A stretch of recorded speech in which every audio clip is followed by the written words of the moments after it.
E aí, galera do Papo de Cinema, tudo bem? Olha só que prazer que eu tenho de estar aqui, mesmo que remotamente, mas de estar aqui com o Chay Suede para a gente falar sobre A Jaula, filme que está para estrear por aí. Chay, prazer falar contigo, meu velho.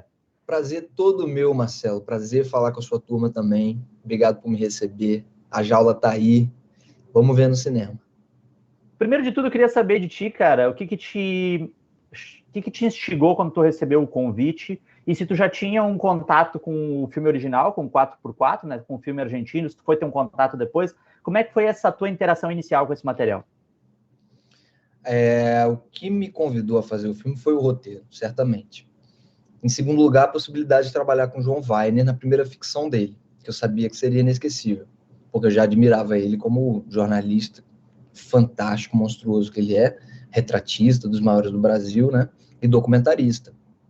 Tinha visto, acho que todos os documentários dele, gostava muito. Então, essa possibilidade de fazer uma primeira ficção do João Weiner me convidou, assim, com certeza a fazer o filme. Mas antes de tudo, o roteiro.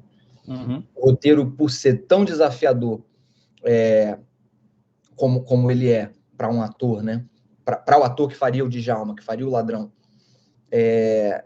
eu sabia que ele ia cobrar de mim certas coisas que nenhum outro roteiro havia cobrado até então. Talvez seja difícil encontrar um roteiro que tenha essa dinâmica de um ambiente, de um ator, boa parte do filme. Então, essa possibilidade desse território novo foi o que me convidou a fazer o filme no primeiro momento.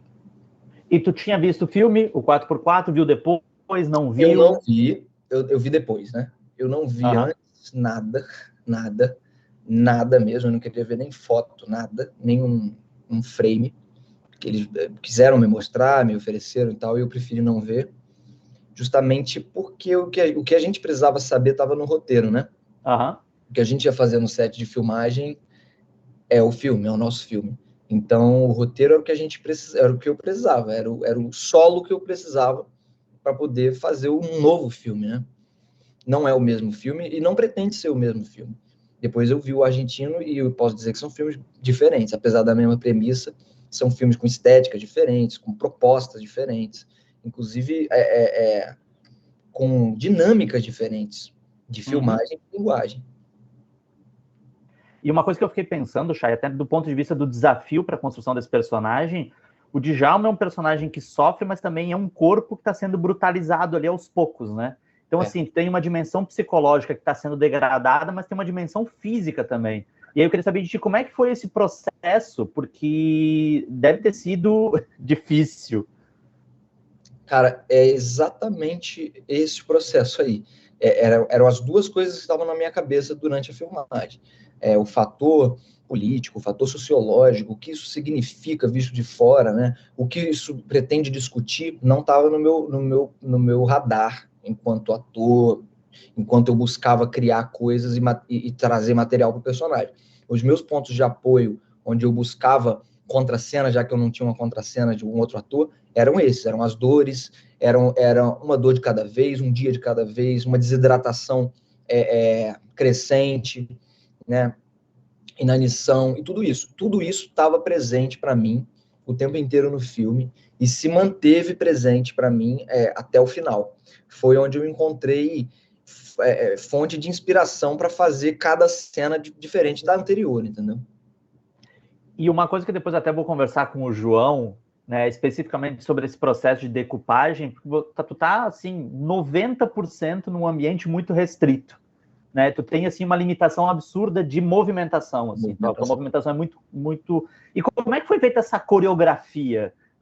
Era tudo muito bem demarcado ou existia assim uma necessidade de adequação conforme os dias iam passando?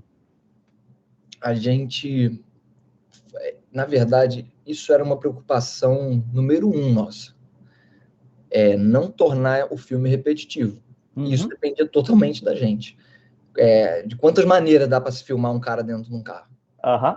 Então, a gente tentou usar todas. Eu acho que a gente usou todas as possíveis, porque realmente a gente não se repete, né? Se você assiste o filme, não existe posição repetida, não existe ângulo igual. A gente está sempre mostrando uma coisa nova. Parece que o carro é um apartamento, às vezes, de tantos cantos, né?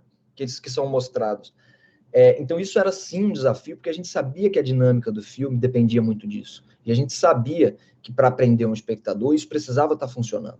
Se o espectador em algum momento se sentisse vendo a mesma coisa que ele acabou de ver, seja numa intenção minha de tonacidade, de energia ou de decadência, seja numa repetição de linguagem de câmera, de recursos muito usados, a gente sabia que isso ia cansar. Porque o próprio roteiro, o desafio justamente é esse: como fazer algo interessante, que prenda, que tenha tensão, que tenha momentos de emoção, de raiva e de tudo, com um ator e um carro. E essa era a proposta. Então, isso estava na nossa mente, no nosso imaginário o tempo inteiro, assim.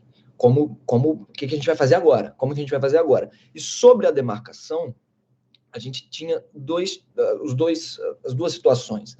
Tanto situações em que eu precisava fazer coisas muito demarcadas dentro de uma coreografia bem estabelecida, mas a coreografia em si já era estabelecida diante de um ensaio de movimentos em que eu já me encontrava, né? Então, a câmera seguia a minha intenção do que eu queria fazer, do que eu achava que dava para fazer, e quando não conseguia seguir, eu me adequava ao espaço que a gente tinha. Mas eu tive muita liberdade de movimentação e de improviso com a maneira que eles escolheram filmar. Claro que tem muitos detalhes e closes e coisas assim, mas em geral, cenas que têm movimentações maiores, eu tive toda a liberdade de tempo, inclusive, para me locomover dentro do carro, porque chega um momento que ele já está ferido e fraco, e passar para o banco da frente é uma maratona, entendeu? Então, assim, todo esse cansaço, eles tiveram maior respeito por esses tempos e entenderam realmente que para ter dinâmicas diferentes, a gente precisava encontrar isso juntos, esse balé juntos. E uma coisa que eu acho interessante, Chay, é que o teu personagem, ele domina a tela, sei lá, 90% do tempo e tudo mais, mas tu tem um algoz, né? Tu tem um coprotagonista ali, porque, na verdade, o Djalma, a gente sabe muito pouco do Djalma, a gente sabe que ele mora na periferia, ele mora no Capão Redondo, ele tem uma esposa e ele tem uma filha, e ele, por algum motivo, né, resolve assaltar carros, enfim. Imagina-se que ele tem uma situação financeira desfavorável e precise disso para criar a família. Mas é interessante como todo esse martírio do teu personagem revele mais sobre do personagem do Alexandre, né?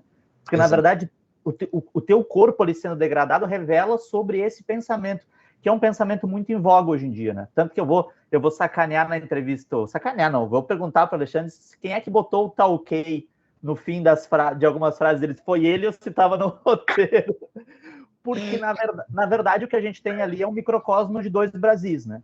Que é um Brasil ali que é levado a ser enxergado como bandido, pura e simplesmente como bandido, né, talvez de miserabilidade e tudo mais. E a gente tem um outro Brasil, que é o Brasil muito desse Brasil que detém o poder, que é o cara que não sente vergonha em ser sádico. E aí eu queria que tu falasse, me parece muito isso, que o sofrimento do teu personagem revela muito do outro personagem, né? Eu acho que quando fica claro o tamanho da covardia, tudo que vem depois da covardia eu acho um pouco injustificável. A realidade é essa. Depois da covardia, o que vem é sempre mais covardia. Então, quando você percebe que é uma situação covarde, realmente os acontecimentos falam muito mais sobre o médico do que sobre o Djalma. Porque a gente compreende o universo do Djalma logo nos primeiros minutos de filme, né? A gente compreende exatamente o que você falou. O cara que mora no Capão Redondo, tem um filho, tem lá o lapisinho de cor, então ele tem um envolvimento com o filho mesmo, de levar para os lugares, de buscar na escola, de fazer coisas assim, não é um pai presente. Ele tem uma esposa, ele é casado com ela ainda, ela é mãe do filho dele, eles moram juntos. Então, tudo isso você tem ali no filme. E o que você quer descobrir, justamente, é quem é o cara e por que ele fez. E ele vai entregando isso durante o jogo. E o nível de crueldade e de degradação desse corpo, realmente, dizem respeito mais ao médico do que ao Djalma. O Djalma está tentando sobreviver. O que eu estava fazendo ali era pensar nisso, entrar num modo de sobrevivência. E a discussão, toda a coisa política, social, Porque o Djalma, apesar de ele é um peão, né? Ele é um personagem do jogo de xadrez, mas ele não teoriza esse jogo de xadrez, ele não teoriza o mundo, né? Ele não vê o mundo a partir de uma perspectiva de explicar as coisas, por que elas são assim como elas são. O Djalma está querendo sair correndo dali com aquele que toca fita. Essa é a realidade dele. Quem traz toda a discussão, quem traz o lado social e político é o personagem do Henrique. E por isso, mesmo sem aparecer, ele é tão grande, tão presente e tão importante. Bacana. Chay, infelizmente nosso tempo acabou. Quero te agradecer em nome da equipe do Papo de Cinema por essa conversa e já aproveitar para convidar a galera para curtir A Jaula nos cinemas, né? É isso, quero convidar todos vocês para assistirem A Jaula, meu novo filme com Alexandre Nero, Mariana Lima, primeira ficção do João Weiner, imperdível, a partir do dia 17/2 nos cinemas. Todos vocês estão convidados. Te espero lá. Obrigado, Chay. Valeu, meu irmão. Obrigado, Marcelo. Valeu.